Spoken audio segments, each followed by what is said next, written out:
fui incumbido de trazer a palavra do Senhor essa noite. Eu gostaria de ler um texto com os irmãos que se encontra em 2 Crônicas, antes que eu tomar assento. Vamos ver, 2 Crônicas 7, verso 14 e 15. Esse sermão está baseado nessa semana, né? Na segunda semana que nós editamos nesse livro, né?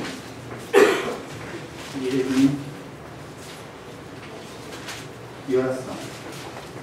2 Crônicas, capítulo 7, versículo 13 e 14. 2 Crônicas 7, 13 e 14. Diz assim: se eu cerrar os céus e não houver chuva, ou se ordenar os gafanhotos que consumam a terra, ou se enviar a pestes entre o meu povo, e se o meu povo, que se chama pelo meu nome, se humilhar e orar, buscar a minha face e se converter dos seus maus caminhos, então eu ouvirei dos céus e perdoarei os seus pecados e sararei a sua terra. Pai, obrigado, Senhor, pela tua palavra. Pedimos que venha falar conosco, Pai, usa a minha vida, Pai, para falar à tua igreja. Dá-me graça para isso, Pai, no nome de Jesus. Amém. O irmão pode tomar assento. Hoje, nessa noite, eu gostaria de desafiar os irmãos, né? Eu creio que os irmãos estão fazendo esse jejum, essa consagração, estão meditando em cada devocional, né, que está sendo, está no livro, né? Todo dia tem um devocional para a gente estar lendo e meditando nele, né?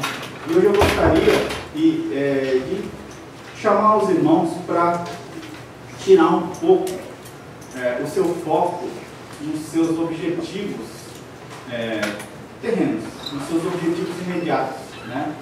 E olhar um pouco em volta, olhar um pouco para dentro de você e fazer uma autoanálise, uma análise do que o livro já nos mostrou durante essa semana. Eu creio que os irmãos meditaram, né?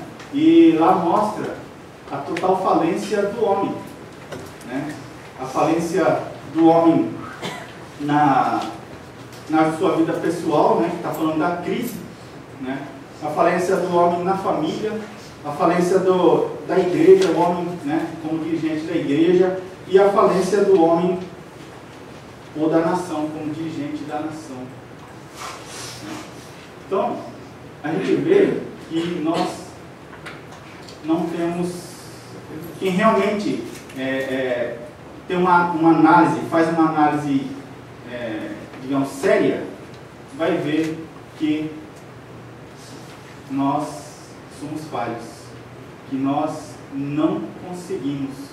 Nós, em alguma área, pelo menos dessas que eu citei, algumas áreas podem estar bem, mas nas outras áreas pode estar um problema, né? Uma crise, né? Então, se a gente realmente analisar, a gente vai ver que a gente está...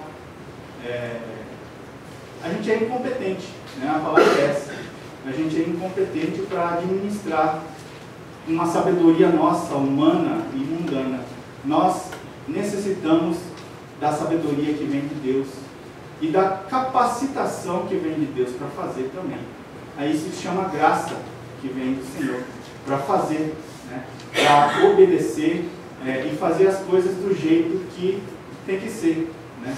A gente acha que se a gente faz o bem a alguém, se a gente paga as nossas contas em dia, a gente não rouba, não mata, não estupra ou não mente, a gente está fazendo bem e merece alguma coisa.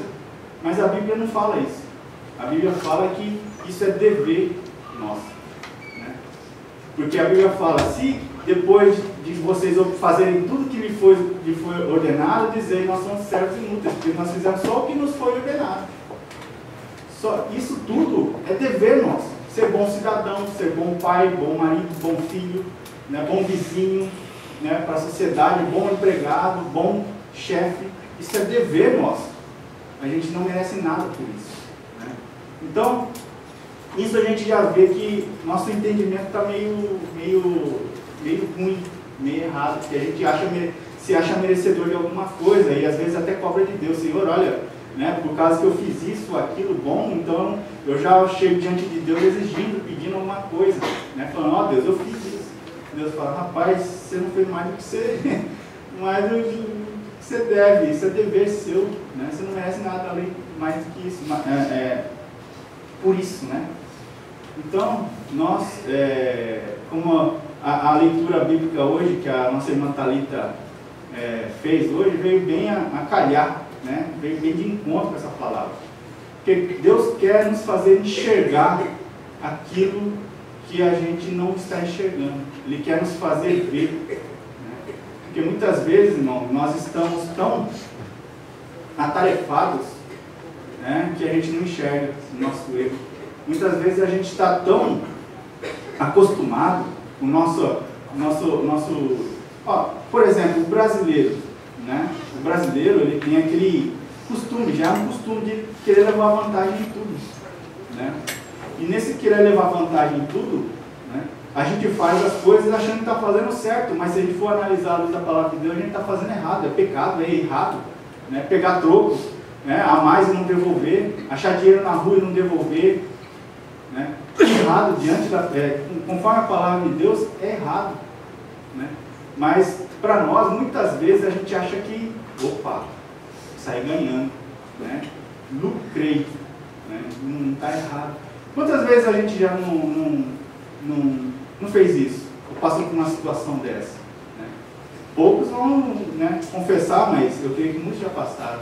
Então a gente vê que nós muitas vezes estamos cegos, né, pela nossa cultura, pela nossa influência, pela nossa criação, né, e pelo nosso próprio eu mesmo, que nos cega, nos impede de ver, né, o que a Bíblia fala, como tem que ser as coisas. Então nós estamos enfrentando uma crise, né, e a primeira crise é uma crise na nossa vida pessoal. Aqui, quem fez esse devocional, né, viu que está falando da história de Davi, quando ele pegou com Batseba, né? Ele adulterou com Batseba e armou lá para, né, matar o seu marido Batseba, Urias, e conseguiu, né? Ele conseguiu matar Urias e ficou com Batseba e achou que estava tudo bem, agora resolvi o problema, né? Ninguém vai mais descobrir, mas Deus sabe, né? E aí ele manda Natan lá, uma historinha, né, falando, olha, rei, tinha um servo rico, tinha muitas ovelhas e recebeu um amigo, né, e ele queria matar uma ovelha, né, para dar de alimento para esse amigo. E tinha outro, né, uma pessoa que tinha uma ovelha só, né, um cordeiro, ovelha, eu não lembro direito, mas só tinha um, ele tratava muito bem, como se fosse um filho, né, e esse servo foi lá e matou a ovelha, né, desse servo, que só tinha uma. Ele tendo muitas, pegou a do outro. E ele falou, rei, de que é digno esse servo, essa pessoa, né? Ele falou, de morte. E Natan falou, esse é você, rei. Esse é você. Você decretou que você é digno de morte, porque você, depois Deus fala ainda, através de Natan, olha, eu te dei tudo que você queria, riqueza, você teve muitas mulheres, mas você foi pegar a única mulher de Urias, né? A única mulher dele você pegou para você. E ele fala, se não bastasse isso, eu dei tudo isso para você, se não bastasse isso eu daria mais, mas você foi lá e pegou a única esposa de Urias. Então você é digno de morte, como você mesmo. E conforme a lei era mesmo, né? Quem matou, né, era, no tempo da lei, era dente por dente, olho por olho, dente por dente. Matou, tinha que morrer, né? Tinha o vingador de sangue. Então, Davi é um exemplo, né, para nós, porque muitas vezes, irmãos, a gente acha que a gente não está fazendo nada de errado, A gente está fazendo, vivendo a vida e não está fazendo nada de errado. Mas quando a palavra, muitas vezes ministrada por alguém, ou quando a gente lê, ela vem de encontro. Por isso que é necessário, é importante que a gente leia a palavra, que a gente estude ela. Porque ali é como um espelho, né? É como um reflexo, que a gente vai ver a nossa sujeira. Quando a gente lê a palavra, a gente vai ver, opa, eu estou errando aqui. Eu estou errando aqui. Mas nós não só devemos só ler a palavra, mas temos que praticar, não é isso? Nós temos que praticar ela. E para praticar, a gente tem que primeiro se arrepender. Então a palavra que eu gostaria de trazer para os irmãos nessa noite é que João Batista pregou, né?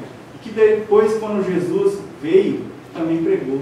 Ele falou assim: arrependei-vos, porque é chegado o reino dos céus. A palavra que eu quero trazer para os irmãos hoje está baseada nessa semana de meditação, mas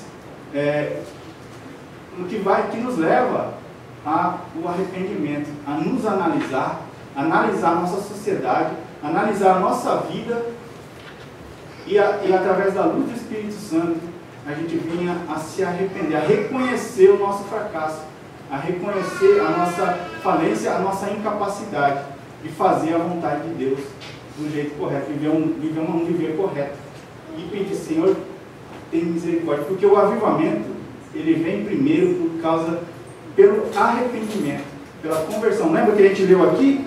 Ó, se o meu povo, né, verso 14, se o meu povo, que se chama pelo meu nome, se humilhar, orar, buscar minha face, converter de seus maus caminhos, aí Deus fala: então eu ouvirei do céu, perdoarei seus pecados e sararei a sua terra. Então, eu quero convidar os irmãos a, vamos, né, nessa palavra, a se analisar e depois pedir misericórdia, né, perdão, se arrepender. Né? Então, a gente vê aqui, e isso, né, não é para mal, né? Não é uma coisa só para nos quebrantar, mas é que para que venha o avivamento, né, precisa ter isso. Primeiramente, a gente tem que ver todos os avivamentos, teve primeiro o arrependimento, confissão de pecado, né, conversão, para depois vir um avivamento. E nós estamos orando, nos consagrando para que venha esse avivamento. Então, esse avivamento tem que começar por mim e por você. Né? Então, o arrependimento, a conversão, a confissão do pecado é individual, tem que vir de você e de mim também, de mim e de você, é individual. Né? Então, através dessa mensagem, eu gostaria que os irmãos tivessem isso em mente, né? Que é necessário a gente se arrepender. Né? Então, por isso é importante pedir ao Espírito Santo que ele envie o avivamento que nos traga convicção de pecado. O salmista disse: sonda-me, ó Deus, e conhece o meu coração. Prova-me e conhece os meus pensamentos. Vê se há em mim algum caminho mau e guia-me pelo caminho eterno. Vejam os instrumentos de Deus: sondar, conhecer e provar. Note o campo de trabalho do Espírito Santo, que é o campo de trabalho, é o quê? O nosso coração. O meu coração, o seu coração, nossos pensamentos, nosso caminho, que é a nossa prática diária, o que a gente faz todos os dias. Né? Se Deus colocar a sua luz poderosa nos nossos corações, pensamentos e caminhos, com certeza seremos quebrantados e nos arrependeremos. Experimentaremos o perdão de Deus e um poderoso avivamento espiritual. Já faz 2 semanas, mais ou menos, que nós começamos essa campanha de jejum e oração, pelo avivamento. Né? E quando a gente jejua, a gente quebranta a nossa carne e o nosso eu. Quem realmente está fazendo de verdade, com entendimento, né? Porque dá para você fazer sem entendimento. Né? Fazer por fazer, porque o pastor falou para fazer, a gente vai fazer. Mas com entendimento não. Né? Então, quando a gente faz com entendimento, o nosso eu ele é modificado. e nós estaremos mais sensíveis ao Espírito Santo, e através da oração, né, porque o jejum é associado à oração, nós nos achegamos mais a Deus. E quando nos achegamos mais a Deus, nos achegamos mais à luz de Deus. E quando nos chegamos mais à luz de Deus, nós vemos o quê? A nossa impureza.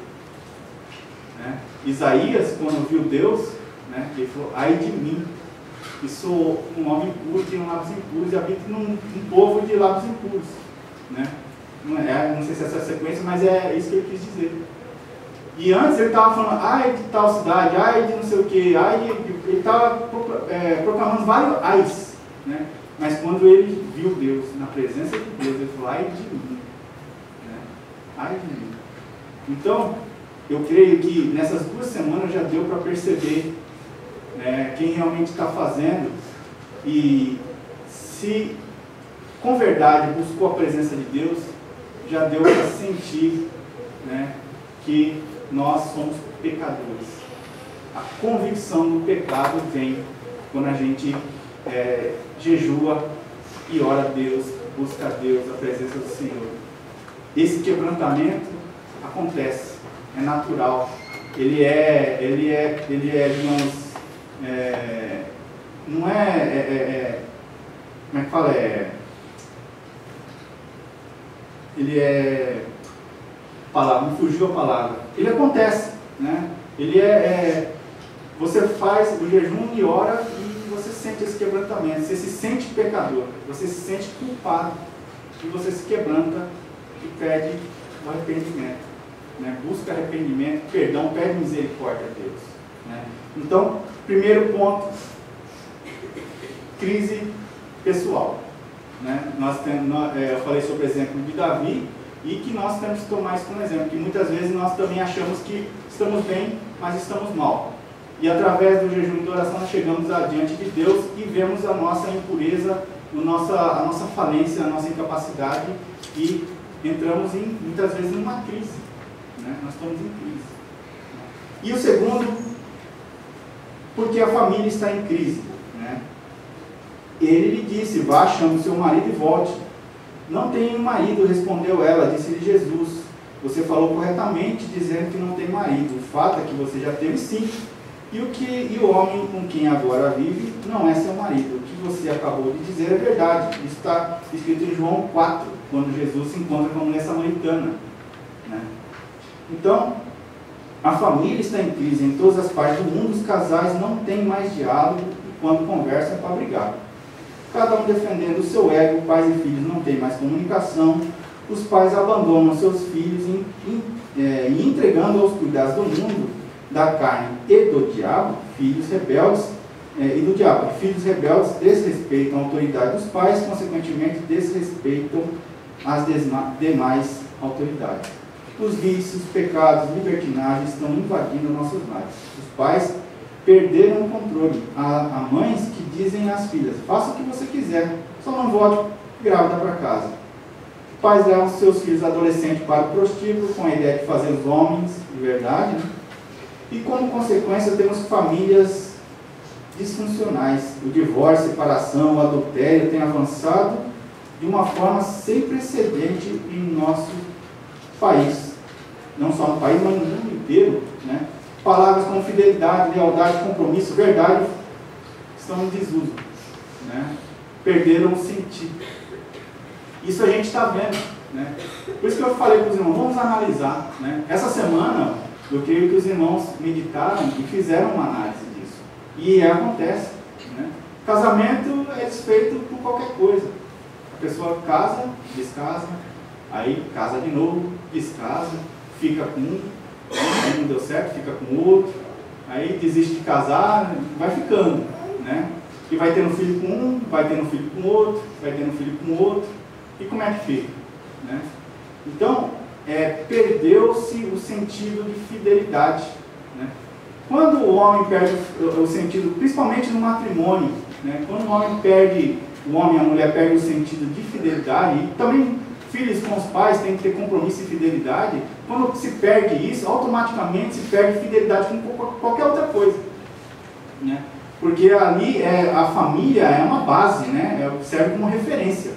Quando se não tem fidelidade, compromisso e verdade dentro de uma família, o resto fica fácil, né, para o inimigo trabalhar. Então, a pessoa não tem mais fidelidade no trabalho, não tem mais fidelidade na igreja, não tem fidelidade com os amigos, não tem fidelidade com mais nada, né? Ele se fecha no mundo e ele tem fidelidade só com quem? Comigo mesmo, com ele mesmo, né?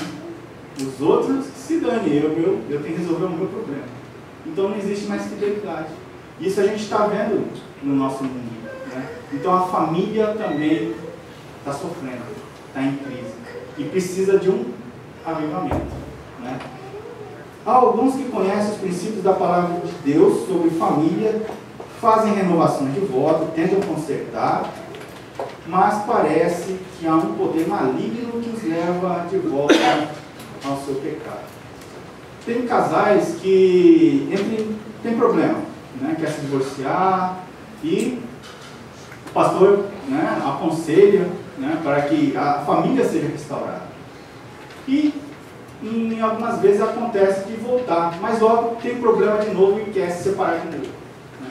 Por que acontece isso? Né? Porque falta compromisso, porque falta busca da vontade de Deus, né? O que prevalece quando acontece essas coisas, prevalece a vontade da pessoa, o egoísmo, né? Então quando a gente se quebranta, busca a vontade de Deus, né, a gente vai fazer do jeito de Deus, né? A gente vai compreender e entender que tem que fazer do jeito de Deus, né? E aí quando a gente quer fazer do jeito de Deus, Deus nos dá graça e as coisas dão certo. Então quando há aconselhamento, e mesmo assim não tem não tem, né, de novo a harmonia, né, logo é quebrada essa harmonia, essa união é quebrada, é porque o eu ainda está forte. E o que precisa? Precisa do avivamento, precisa se humilhar, se arrepender, buscar Deus, buscar a vontade de Deus e se submeter à vontade de Deus. Porque o arrependimento, irmão, ele vem junto com submissão. Quando a pessoa se arrepende, ele fala, não, eu errei. Então se Deus falar, faz isso, ele vai fazer, né? Porque ele falou, eu tentei já e não deu certo, Senhor, qual que é a tua vontade? Deus fala, faz isso. Eu falo, tá bom, eu vou fazer. O arrependimento vem sempre associado, vem junto com a submissão, né? Então quando a gente tem que se arrepender para fazer a vontade de Deus, primeiro tem que ter o arrependimento, né?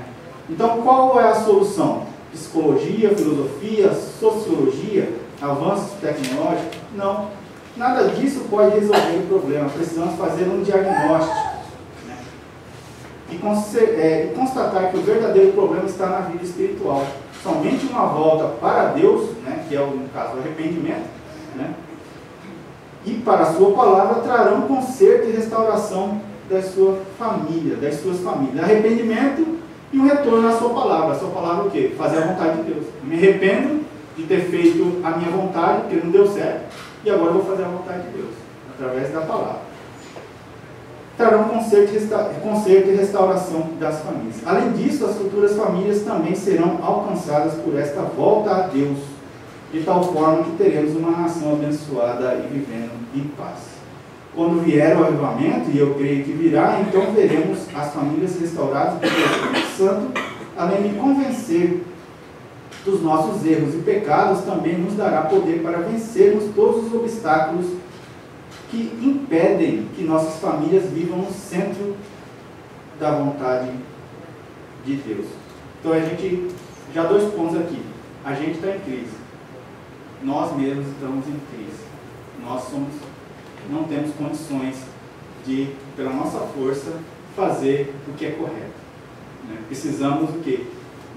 Nos achegar a Deus, nos arrepender, né, dos nossos pecados, né? Segundo, a família está em crise. Nós vemos na sociedade a família em crise. Hoje tem como é que é? O negócio do gênero lá. Como é que fala? Que não quer mais que a criança seja distinguida como homem e mulher, ela tem que ser livre. Quando ela tiver entendimento, ela pode escolher o que ela quer ser. Como é que fala? Não é. Transgênero. Hã? Transgênero. Também não é. É outra ideologia do gênero. É uma coisa assim. Hã? Ideologia? Ideologia do gênero. Uma coisa, se não me engano é isso. Então, e também no Brasil principalmente, mas isso vem já dos Estados Unidos e Europa, né? Que não pode ter pai nem mãe, tem que ser tutor, né? Tem que ser o guardador, né? Já não pode mais comemorar Dia dos Pais. Então, a gente vê que o espírito do anticristo já está no mundo, tentando destruir o que Deus criou, que é a família. Deus criou a família, Deus criou homem e mulher, né? Então, a gente vê, se a gente analisar, a gente vê que a família está em crise. A família está em crise. E nós precisamos de um avivamento, né? E depois, porque a igreja está em crise. Admiro-me que vocês estejam abandonando tão rapidamente aquele que o chamou pela graça de Cristo para seguirem outro evangelho, que na realidade não é evangelho. O que ocorre é que algumas pessoas os estão perturbando, querendo perverter o evangelho de Cristo. Então, a igreja está em crise.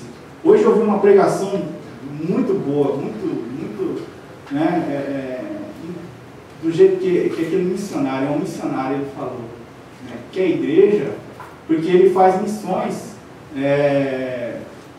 no Oriente Médio, né, no Irã, para aquele lado lá, né, na China, e ele estava preocupado, porque ele estava recebendo muitos imigrantes, principalmente da Síria, do Irã, né, onde o Estado Islâmico está atacando e matando os cristãos. E os cristãos estão fugindo de lá. E ele estava recebendo esses refugiados cristãos, né? E ele viu esses refugiados chegando e falou, meu Deus, né, se eu dou abrigo a essas pessoas, eu estou, digamos, contribuindo para a morte da igreja na Síria, por exemplo, né? Eu estou contribuindo, porque se eu acolher, lá vai acabar, né? Aí Deus falou para ele, não, né, lá não acaba, porque a igreja, ela vai continuar sendo igreja, né? A igreja da Síria, que nem ele falou, tem a igreja síria em Curitiba, né? Eles são sírios, não falam português, são sírios, mas a igreja está lá, né? Não importa a geografia onde eles estejam, né, a posição geográfica, mas a igreja síria está lá. A igreja que está morrendo é a igreja do Ocidente, né? Porque nós vamos ver aqui, ó, primeiro, né, porque a liderança está comprometida com o pecado, né?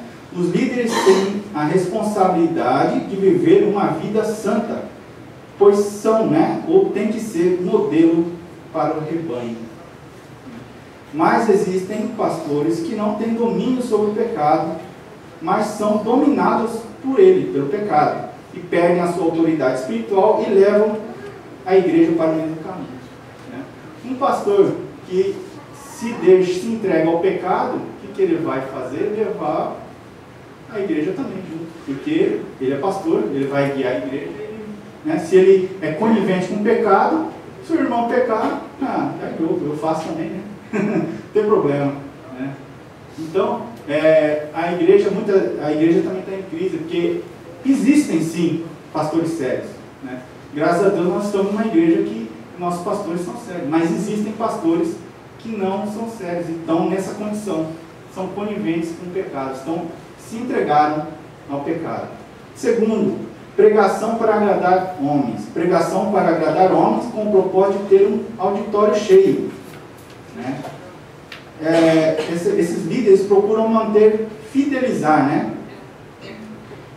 Manter ou fidelizar o cliente, né? Já não é crente, né? Já é um cliente, ao invés de pregar a palavra como ela é, e assim confrontar o pecado, levando a uma transformação. E existem muitas, e aí, só você vê no Facebook, você vê no YouTube, existem muitas pregações que são só para, né, massagear.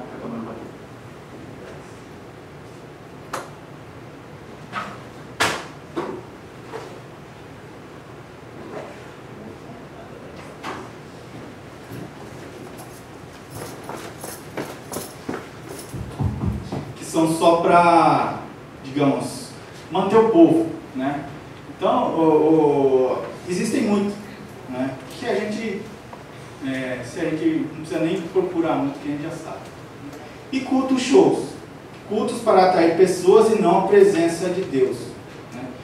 Aí já há uma inversão aí, porque o objetivo, na verdade, do ajuntamento é cultuar a Deus e não entreter o homem, né? Quando a gente se ajunta na igreja, a gente vem para quê? Para cultuar a Deus, né? Mas muitas vezes quando tem esses cultos, né, que são verdadeiros shows cheios de pirotecnia e luzes e fumaça, é mais entretenimento. A pessoa não vem para cultuar a Deus, ele vem para se entreter, para se divertir, né, para se sentir bem, né? E na verdade o lugar de culto é para ouvir a palavra do Senhor, né, para sentir a presença de Deus, para adorar a Deus e se arrepender. Estratégia de marketing. Igreja substituindo a presença do Espírito Santo por estratégias de marketing para buscar pessoas. Promovem festa junina, bingo, baile gospel, né? Estamos imitando o mundo. E a Bíblia diz: ai de vós, mestres da lei e fariseus hipócritas, porque percorrem terra e mar para fazer um convertido, e quando conseguem, vocês os transformam 2 vezes mais filhos do inferno do que vocês. Mateus 23, 15. Então, a igreja, para, né, manter a receita, né, o dinheiro, muitas vezes traz o mundo para dentro da igreja, coisas que acontecem no mundo, eles copiam, né, dão uma forma de santidade, mas está fazendo a mesma coisa que o mundo. E a igreja não foi chamada para isso, a igreja foi chamada para fazer a diferença, para ser sal e luz, né? A igreja foi para...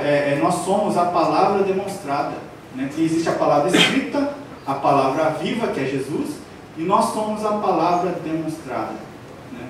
Então, se analisa aí, né? A gente está demonstrando a palavra de Deus, né? Nós somos edifício, casa espiritual de Deus. Então, e agora mercadejando a palavra. Quantas igrejas vendem bênção para aumentar as finanças? Isso aí também já é notório. E tolerância ao pecado. Parece que não há mais disciplina nas igrejas e os próprios líderes vivem pecando. Em Hebreus diz assim: sem santidade ninguém verá o Senhor. Hebreus 12, 14, parte B. Para manter a receita, o pastor tolera o pecado, escancarando, né, as portas do aprisco, para que o inimigo entre e Deus saia. Porque se o pastor deixa o pecado prevalecer na igreja, Deus tem que sair, né? Lá em Oséias, livro de Ezequiel, a gente vê isso, né? A liderança espiritual estava se corrompendo e Deus estava saindo, né?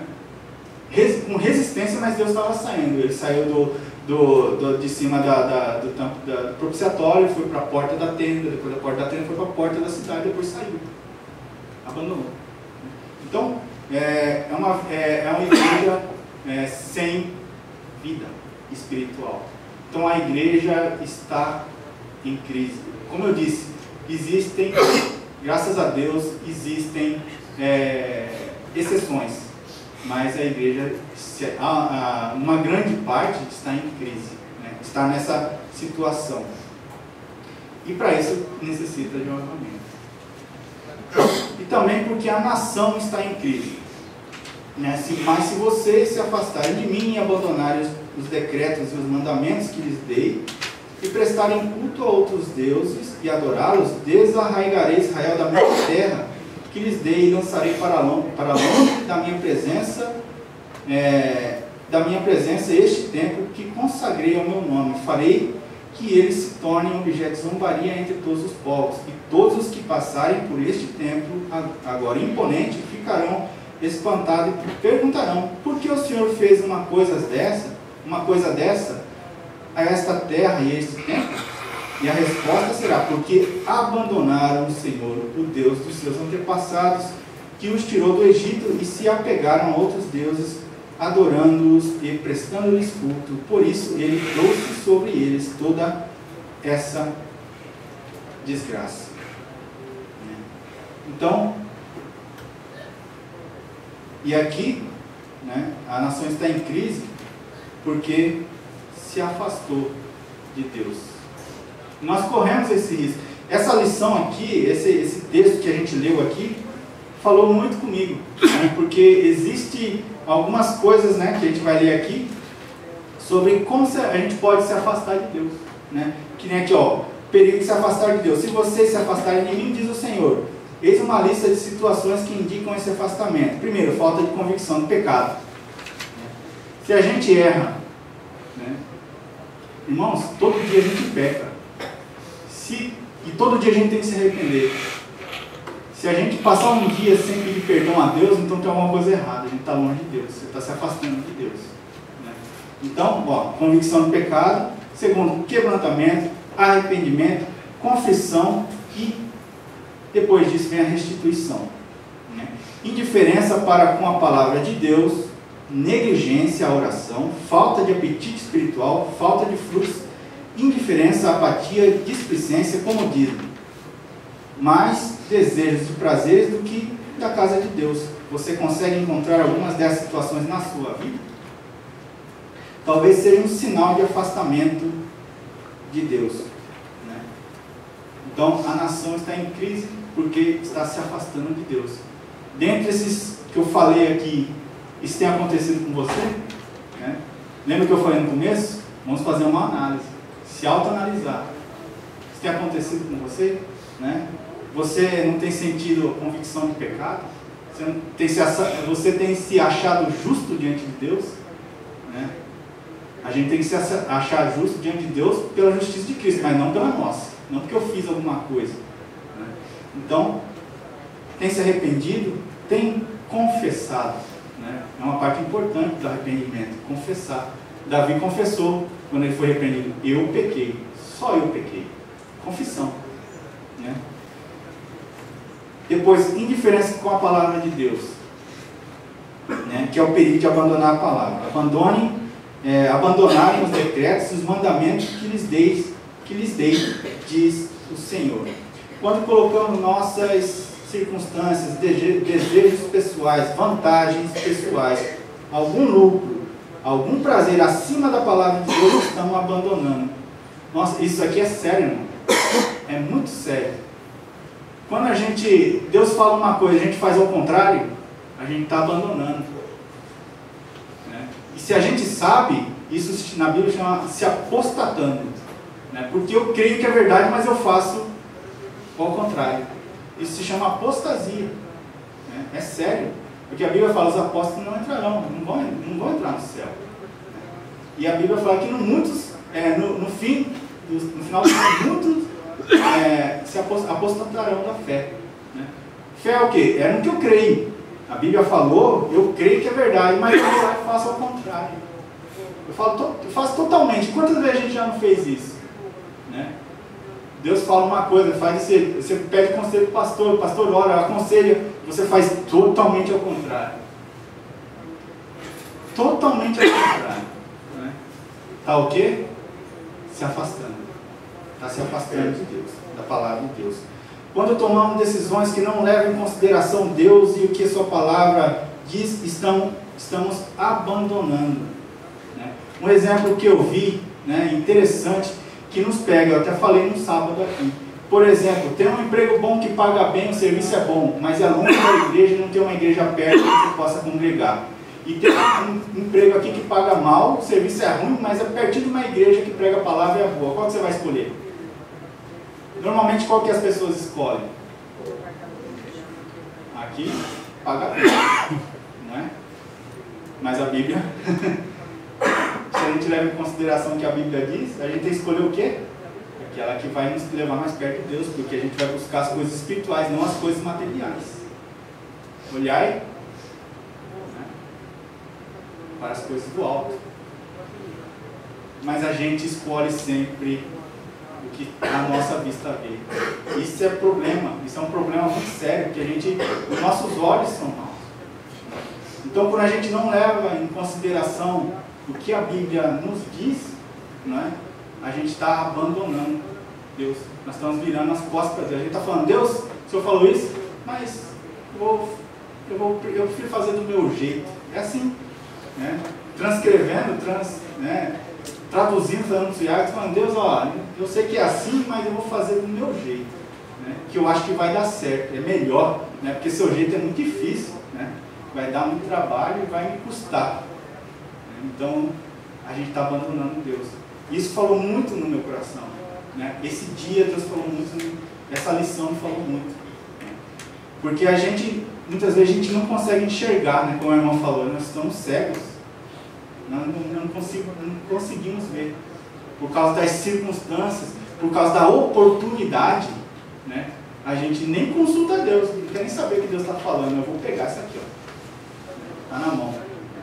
E o perigo da idolatria, e prestarem culto a outros deuses e adorá-los, diz o Senhor. A nação brasileira é idólatra. Infelizmente o Brasil, apesar de afirmar que o governo é laico, aceita abertamente a Aparecida como a protetora do Brasil. E muitas pessoas na nossa nação se submetem a esse tipo de crença. Além disso, a nação brasileira inventa diversos outros deuses, Padre Cícero, Frei Damião, Irmã Dulce, etc. A Bíblia é muito clara quando afirma que há um só Deus criador e controlador de todas as coisas. Afirma ainda que nosso Deus não divide a sua glória com ninguém. Ele fala, eu sou o Senhor, este é o meu nome.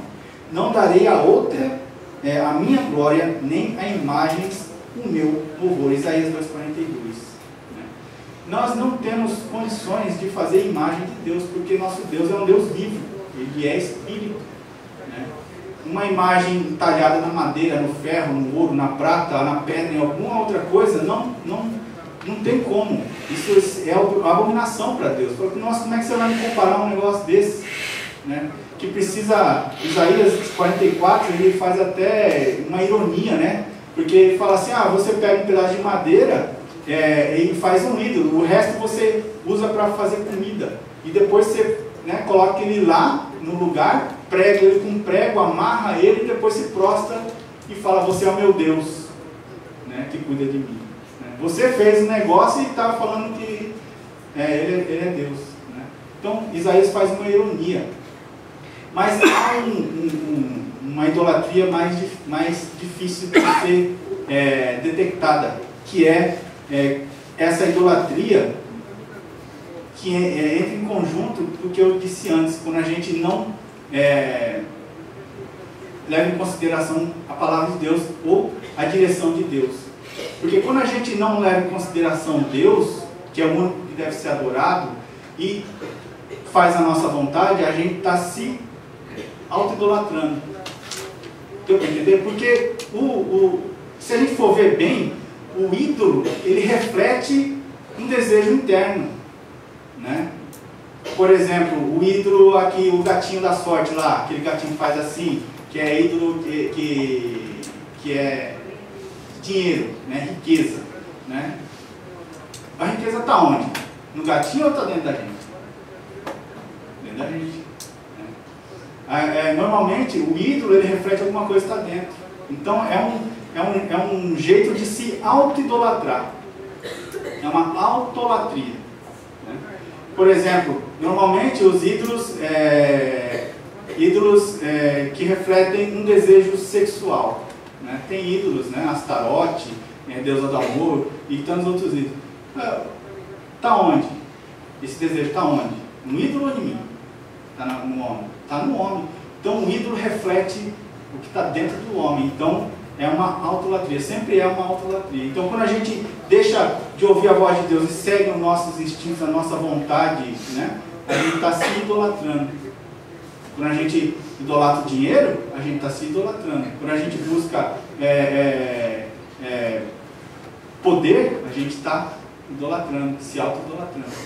Então, é um perigo de se idolatrar. E isso nos mostra que a nação está em crise, né? Todos nós estamos em crise. Então a gente viu que existe a crise pessoal, existe a crise na família, existe a crise na igreja, né? E existe a crise na nação. Ela está aí. Se a gente for analisar, a gente viu aqui que está acontecendo hoje, né? Isso é normal. normal assim, né? Está normal, né?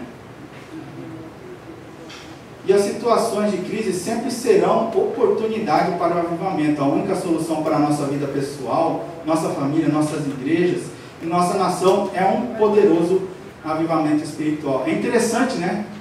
Que Deus permite a crise, até provoca a crise, né? A gente vê no Brasil. No Brasil existiu essa crise tão grande de corrupção que durou 12 anos, né? Mas depois da crise, depois que, né, o Brasil praticamente chegou no fundo do poço, né, agora Deus levantou, né, pessoas, né, e uma delas é o juiz lá, Sérgio Moro, está fazendo uma limpa, né, está limpando ali a corrupção. Então, a crise sempre dá a oportunidade de uma restauração. O Brasil, né, um exemplo que a gente pode citar aqui, ele está sendo restaurado. Vai demorar um tempo, mas ele está sendo restaurado. Apesar de que o povo brasileiro ele é corrupto de berço, né? Esse é um problema já desde o ventre da barriga, né? Mas ele, pelo menos na parte política ali, está sendo, né, limpo, né? Então, as crises são uma oportunidade que de Deus para sarar tudo isso, para curar tudo isso, né? Aqui, ó, no dia 12, precisamos de um avivamento, porque a igreja é a única solução para o mundo, né? A igreja é a única solução para essas crises. Você e eu somos os instrumentos que Deus deixou no mundo para transformar o mundo, fazer a diferença. Nós somos sal e luz, né? A igreja somos eu e você, né? Nós somos, digamos assim, a única esperança, né, que Deus deixou para a gente fazer a diferença. Só que, como a gente viu, a igreja também está com problema. E o que a gente tem que fazer? Dia 13 hoje, né, quem jejuou, quem leu hoje, diz assim: Deus quer promover esse avivamento. É vontade de Deus. Deus quer. Por que não acontece? Deus quer. Por que não acontece? Você já se perguntou? Por que não acontece? Deus quer. Está todo esse problema, está toda essa crise. O mundo está de ponta cabeça, né? E por que não acontece? Né? Eu falei no começo, foi o que a gente leu. Ó, se o meu povo que se chama pelo meu nome se humilhar e orar, buscar a minha face e se converter dos maus caminhos, eu ouvirei dos céus, perdoarei os seus pecados e sararei a sua terra. Primeiro, humilhar, orar, buscar a face de Deus, converter, se arrepender. Está faltando isso. Está faltando a gente se arrepender. Nós temos que aproveitar esse tempo de consagração, que estamos nos achegando a Deus, né? Faça, ontem eu falei, faça com fé, faça crendo que Deus vai operar, né? Faça com verdade, né? Não porque o pastor mandou, não. Faça porque você quer fazer. Faça porque você quer ser abençoado. Faça porque você quer ser esse instrumento de transformação do mundo, de transformação dentro da sua casa, de transformação dentro da sua família, de transformação no seu lugar de trabalho, de transformação dentro da sua igreja, de transformação na sua cidade. Faça porque você quer isso, né? Faça porque você quer isso. E quando você fizer isso, esse quebrantamento vai vir, porque Deus é santo. Eu tive uma experiência, irmão. Eu não gosto muito de falar, mas uns irmãos que fizeram o discipulado comigo, com algum deles eu compartilhei. Uma vez, estava lá na igreja, lá em Passaia, pequenininha, e Deus tinha falado para mim jejuar, né? E era para jejuar uma semana, né? E eu falei, não, é coisa da minha cabeça, né? Porque foi assim, eu estava trabalhando e era o mesmo horário sempre, sabe? 11h20, perto do almoço, na hora que a barriga roncava, Deus falava, jejua, né? E no primeiro dia eu jejuei, tá ok, eu obedeci. No segundo dia, era 11h20, 11h25, jejua. E eu jejuei. No terceiro dia, Deus falou de novo. Eu falei, não, isso aí não vai ter minha cabeça, não é possível, né? De novo. Só que dentro eu já sabia que era uma semana inteira. Mas eu, não quis acreditar, né? E não jejuei. E foi numa época que a gente estava procurando igreja. para alugar, né? E não estava encontrando. E aí, e não jejuei. Aí passou quarta, aí quinta eu jejuei de novo, né? Porque Deus falou, eu jejuei, e sexta eu não jejuei. Aí chegou no domingo, no dia do culto, na hora do louvor, da adoração, foi louvado aquele hino Compromisso. Né? Meus irmãos, quando começou a louvar aquele negócio, parece que Deus manifestou a sua santidade para mim. Né? E quando eu senti aquele negócio, eu falei, meu Deus do céu. Irmão, se Deus falasse para mim, olha, a porta do inferno é aqui, ó, vai. É ali, vai. Eu ia andando. Não precisava ninguém me levar, me arrastar nada. Eu ia andando. Porque a convicção de que você errou, de que você desobedeceu a Deus é tão forte, a santidade dele é tão grande, que você se obedece. E olha que eu já sabia como é que é o inferno, mas eu ia. Então, irmãos, quando a gente realmente se consagra a Deus e se achega a Deus, a gente vê que Deus é santo, a gente experimenta essa santidade, a gente vê a nossa carne, que a nossa carne está corrompida, tudo que a gente faz está maculado de alguma forma com pecado, com erro. E aí a gente se quebranta, vem o quebrantamento e a gente pede perdão, a gente confessa e se arrepende. E eu creio que os irmãos estão fazendo. E eu creio que os irmãos estão experimentando isso. Se não estão experimentando, tem que buscar mais. Tem que buscar mais. Porque, como eu falei no começo, o avivamento vem só depois do arrependimento, quebrantamento, da confissão do pecado. Se a gente está orando, a gente está buscando, a gente tem que experimentar isso primeiro na nossa vida. Né? E Deus quer usar a sua igreja. Né? A gente viu aqui, ó, nós somos instrumentos. Deus chamou a gente, Ele deixou a gente no mundo aqui, nos salvou, deixou a gente aqui para fazermos isso, para sermos sal e luz, né, do mundo. Amém, irmãos? Esse que eu gostaria de trazer para os irmãos. Essa foi, né, a meditação dessa semana. Então, irmãos, eu vou repetir o que Jesus falou: arrependei-vos, porque é chegado o reino dos céus. Arrepende, vamos nos arrepender. Né? O jejum no Antigo Testamento era associado à contrição, né? Né? Tanto que Jesus falou: quando você jejuar, não fica igual, né, os fariseus que andam descabelado, tudo sujo, tudo mulambento. Não, né? Toma banho, se veste direito, muda sua cabeça. Mas o quebrantamento, por quê? O quebrantamento tem que ser o quê? Interno, não tem que ser só não tem que ser externo, só aparente, tem que ser de coração. O jejum tem que ser de coração, tem que ser de lá dentro. Você tem que se sentir pequeno diante de Deus. E Deus vai fazer. Deus vai operar. Porque se Deus mandou o pastor, né, implantar essa campanha, é porque Deus quer fazer. Deus quer fazer. Quando Deus mandava o povo, ó, jejum, santifique, que daqui 3 dias eu vou fazer coisas grandes. Deus fazia quando o povo se consagrava. Então, repito mais uma vez, vamos fazer crendo. Vamos acrescentar fé nessa consagração. Crendo que Deus vai operar. Porque, como a gente viu, Ele quer.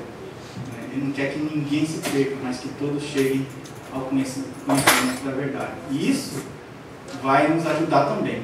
Né? Vai nos fortalecer, vai nos dar mais crescimento, mais conhecimento, vai nos ajudar a chegar mais a Deus e ser instrumentos. Imagina, irmão, você orar por alguém e a pessoa se curar. Você pregar e a pessoa se converter. Né? Imagina. Você não quer fazer parte disso?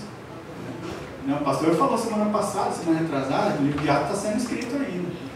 Será que seu nome vai estar lá? Como alguém que fez, ou vai passar em branco como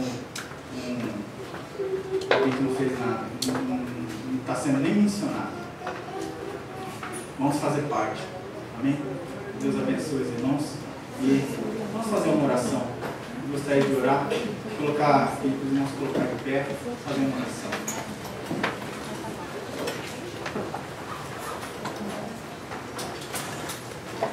Pai Santo, Obrigado, Senhor, por esta palavra. Obrigado, Senhor, por esta semana em que pudemos meditar, Senhor. Que pudemos fazer uma análise, Senhor, de nós mesmos, do mundo, de como ele está, de como está a tua igreja, de como está, Senhor, a família, de como está a nação, do mundo, Senhor.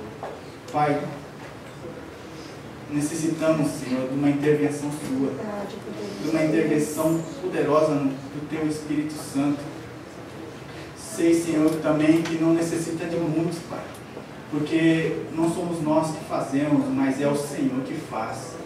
Mas o Senhor quer alguém, pessoas que paguem o preço, que busquem, que desejem, que se consagrem, como aconteceu ali na Rua Azul. Era só 10 pessoas, mas eles estavam no mesmo espírito, buscando, e esse avivamento veio, nos alcançou também. Nós somos frutos disso, Pai. E já faz isso, já faz mais de 100 anos. Pai, nós pedimos também que usa-nos, Senhor, como instrumento nas tuas mãos. Nos leva, nos consagra, nos santifica cada vez mais. Nos ajuda, Senhor, pelo teu Espírito Santo, a buscar mais a Ti. Pedimos, Senhor, perdão pelos nossos pecados. Perdoa, Senhor, as nossas falhas, os nossos erros, porque somos pecadores, Senhor. Perdoa, Senhor. Meu Deus, escuta a tua igreja. Cada um agora que está pedindo perdão, cada um agora que está confessando os seus pecados, meu Deus, aceita, e pedimos que enche com o teu Espírito Santo.